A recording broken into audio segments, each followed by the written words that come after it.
Hi, welcome to One Eye on the Page. I am Scott. It is the weekly reading wrap up for the week of 22nd through the 28th of January. Let's get into it.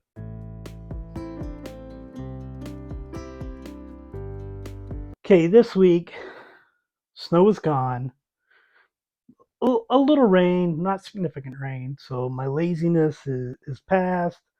I finished 4 books this week, and some of them were actually books that I was meaning to read. First book that I finished was a book that I did not intend to read. It just sort of happened.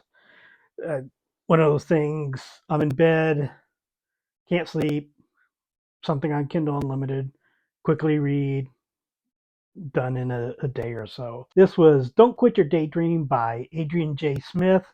I thought Adrian J. Smith was an author that I had not read before, but it turns out she co-wrote a book with another author that I read last year. So I have read her before.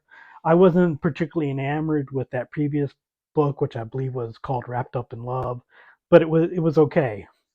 This one is another sapphic romance. It's a age gap difference one, although it appears she didn't really feel comfortable nailing down exactly what the age difference was, because when they first meet, the two women, one of them is Laura, the older woman. She's about to turn 50. She does turn 50 during the course of the book. It's Skylar, who she first sees in an elevator going into their different businesses, and she's basically looking at Skylar as this millennial.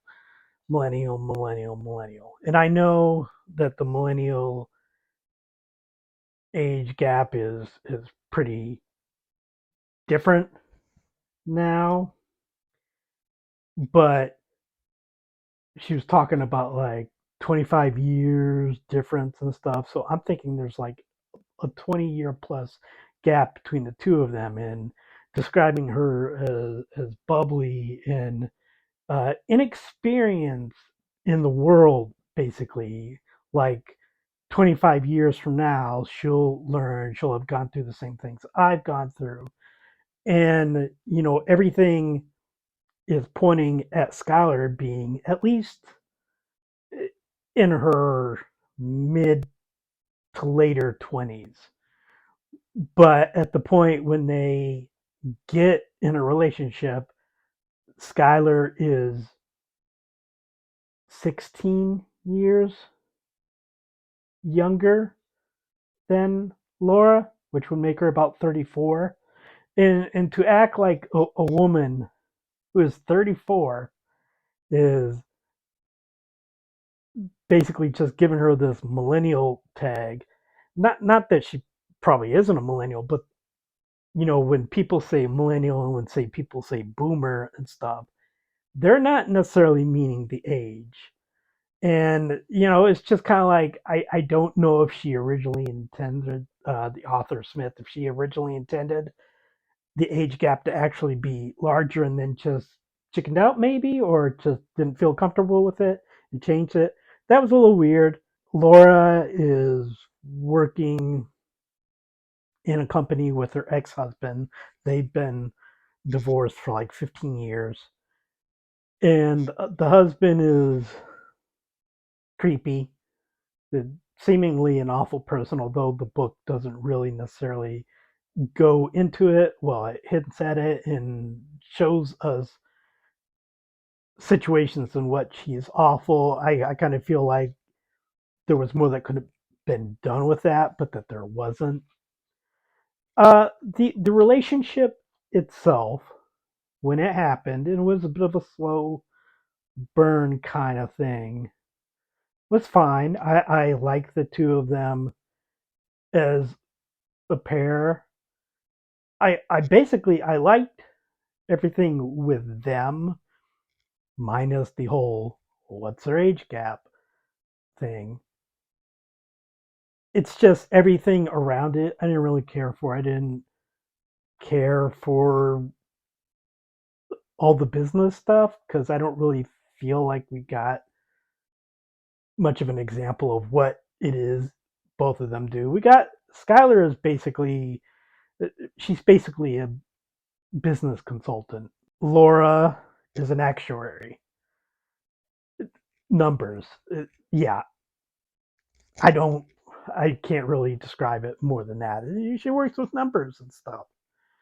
So and all the things with Laura's ex-husband, don't care for Laura's friend group and just the casual snippiness out of nowhere and the friend who always says you can't have an opinion on this because you don't have kids or because you're not married kind of stuff. I'm just like, okay. I think it was a decent book. I don't think it was overly great, but 3.5 stars.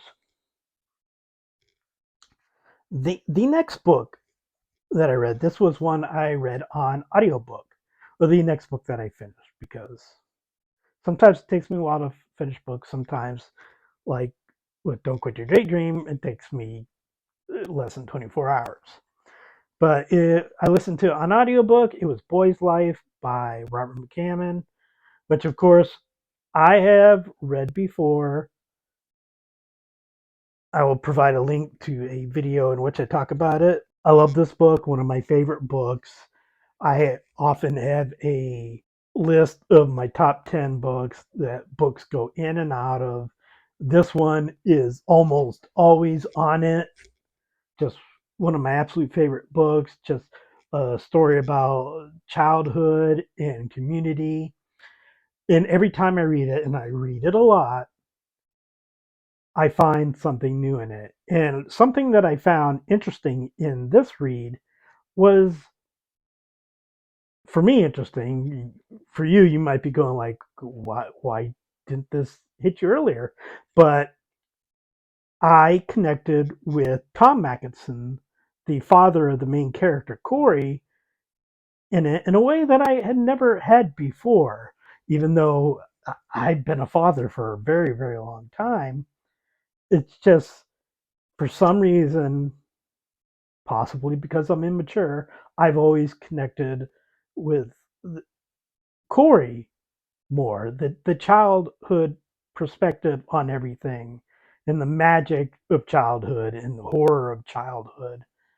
And I never really connected before in such a concrete way with the real world, just overwhelming and of an average guy overcome by everything that's going on in his life. He's a milkman during a time where huge grocery stores are starting to sell milk in plastic bottles, and he likes his community how he is, and he's not comfortable with change or with what he would call charity.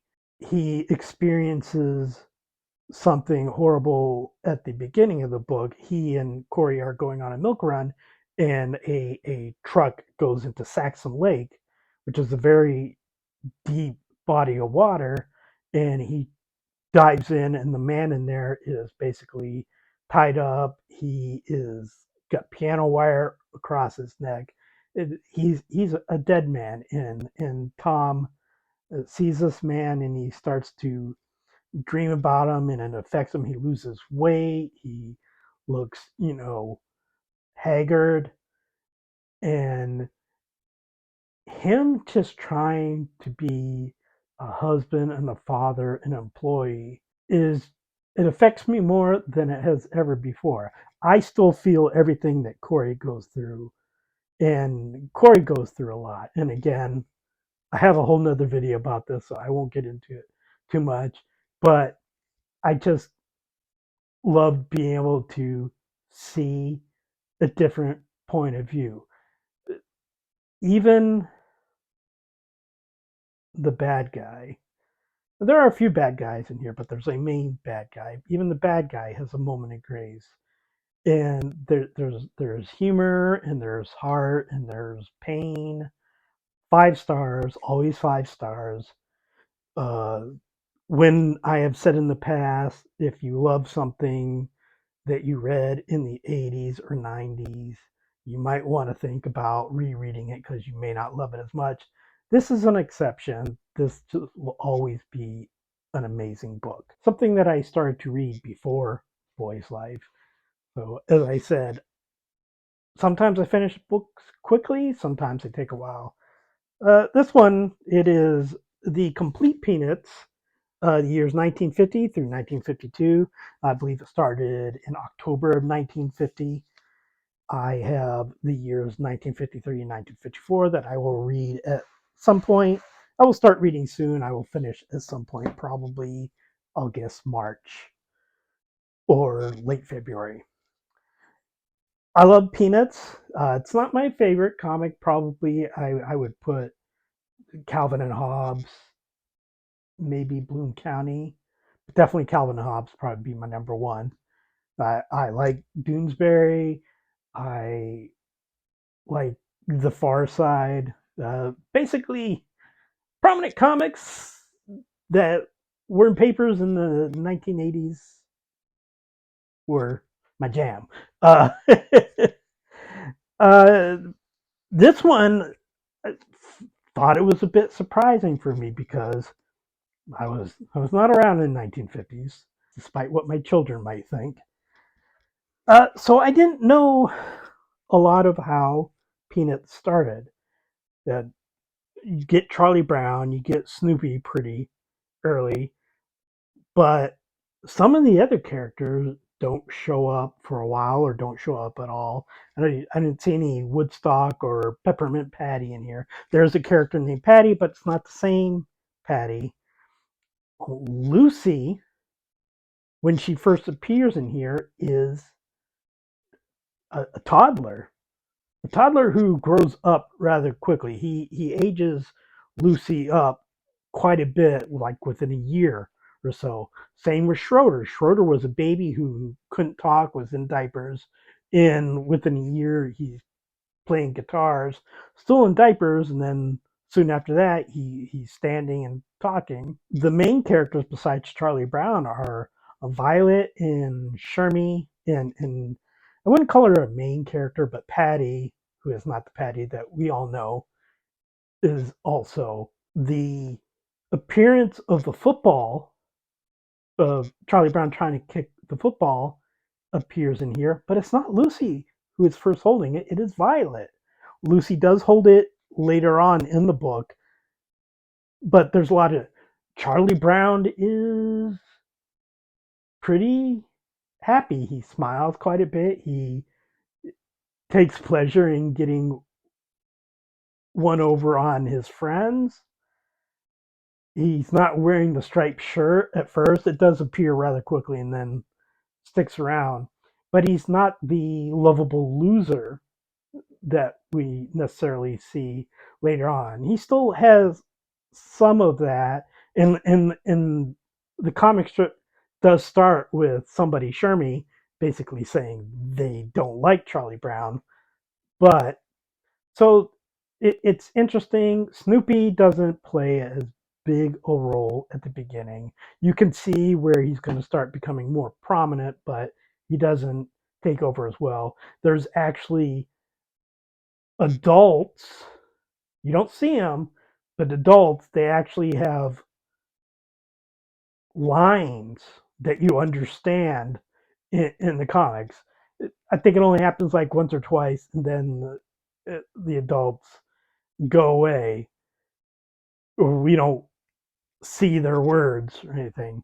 So it was really interesting to go back to the beginning of it to kind of see what's different than what we know now.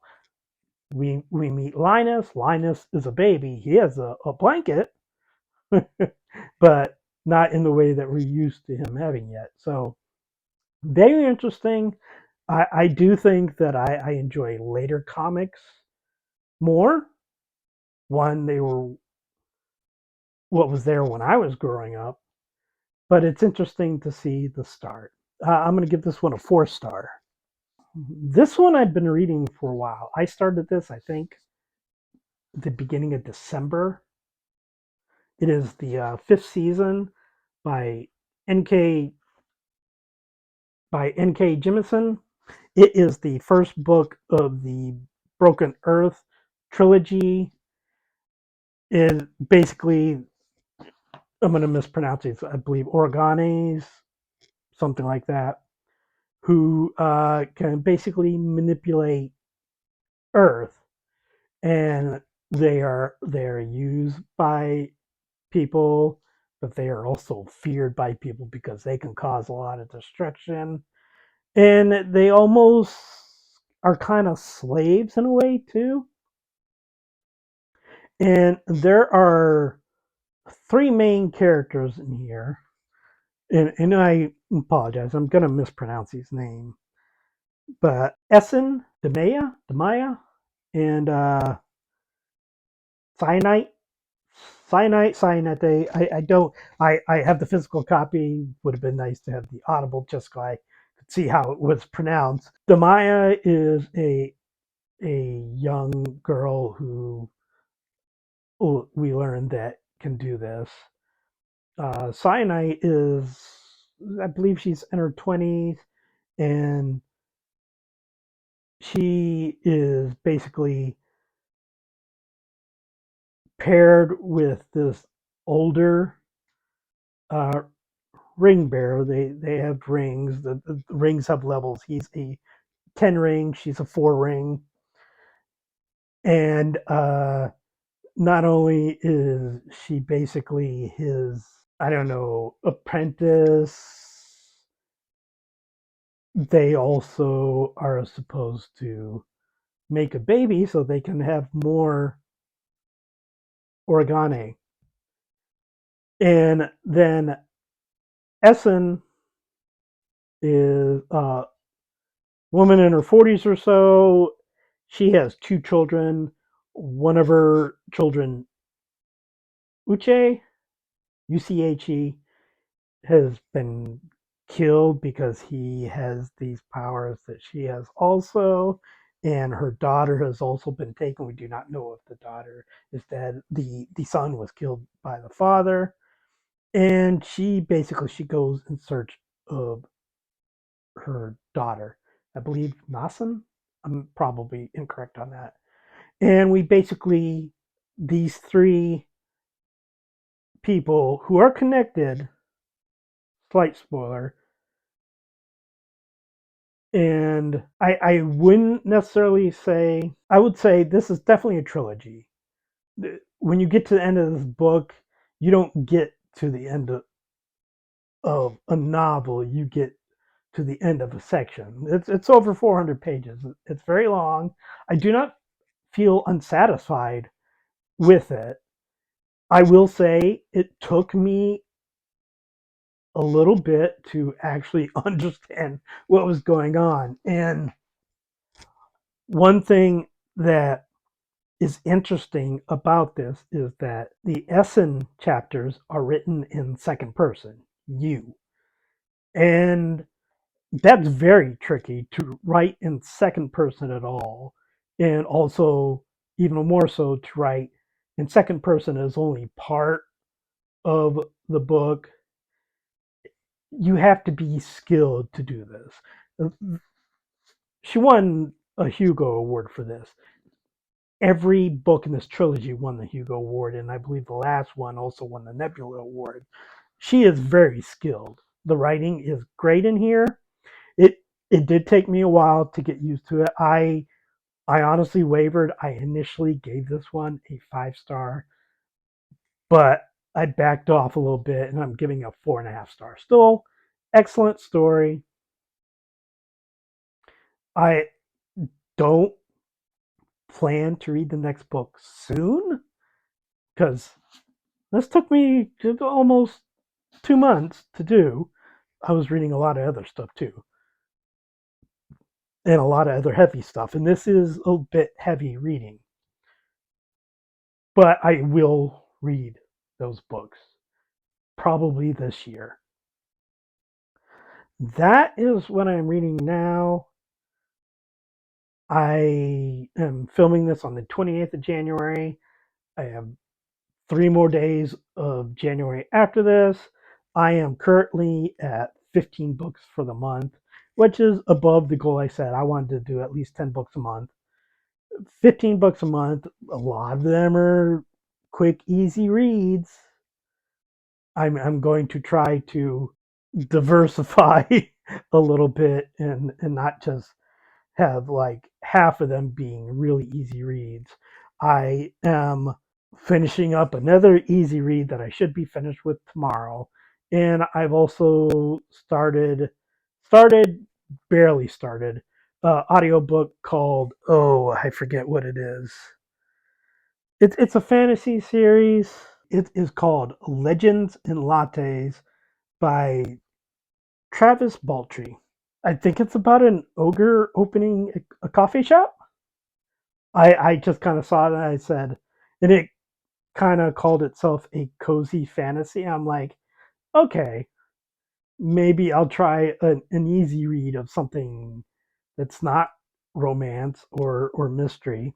So I'll try that. I don't know if I'm gonna like it, but it's like 7 hours long. I should finish it by Wednesday, the end of the month. I have the Thursday Murder Club by Richard Osman, which I am 77 pages in, and it's like 350 pages, but it's quick read. I just haven't been reading it quickly because I've been reading other things. I'm also reading The Underground Railroad by Colson Whitehead. Again, a little bit over 300 pages. 76 pages into it.